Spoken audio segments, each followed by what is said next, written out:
आगाह करें कि इलेक्शन कमीशन ने तहरीक इंसाफ को पार्टी आइन में तब्दीली पर नोटिस जारी कर दिया है। इलेक्शन कमीशन ने तहरीक इंसाफ से तरमीम शुदा पार्टी आइन तलब कर लिया है। जराये के मुताबिक तहरीक इंसाफ ने पार्टी आइन में तरमीम के जरिए जमाती ढांचे में तब्दीली की। तरमीम के जरिए पार्टी टिकट जारी करने के लिए बाकायदा तरीक़ाकार वज़ा किया गया है। तो इलेक्शन कमीशन ने तहरीक इंसाफ को पार्टी आइन में तब्दीली पर नोटिस जारी कर दिया है, जबकि इलेक्शन कमीशन ने तहरीक इंसाफ से तरमीम शुदा पार्टी आइन तलब कर लिया है। जराये के मुताबिक तहरीक इंसाफ ने पार्टी आइन में तरमीम के जरिए जमाती ढांचे में तब्दीली की है और इसी के साथ साथ तरमीम के जरिए पार्टी टिकट जारी करने के लिए बाकायदा तरीक़ाकार वज़ा किया गया है। ज़राए की जानिब से ये कहना है। तो इलेक्शन कमीशन ने तहरीक इंसाफ को पार्टी आइन में तब्दीली पर नोटिस जारी कर दिया है। इसी बारे में मजीद जानेंगे अपने नुमाइंदे वकार अली सैयद से। जब वकार आगाह कीजिएगा कि नोटिस जारी करते हुए पार्टी आइन तलब कर लिया गया है, मजीद क्या तफसीलात हैं?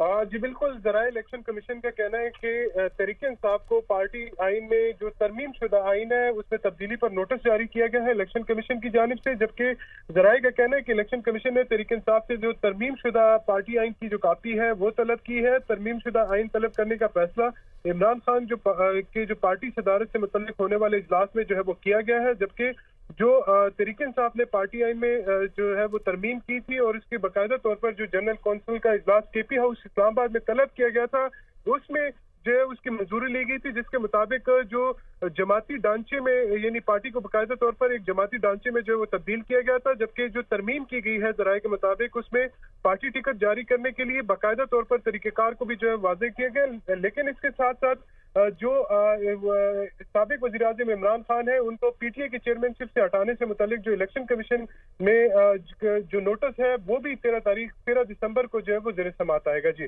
ठीक है, बहुत शुक्रिया वकार, हमें अपडेट कर रहे थे।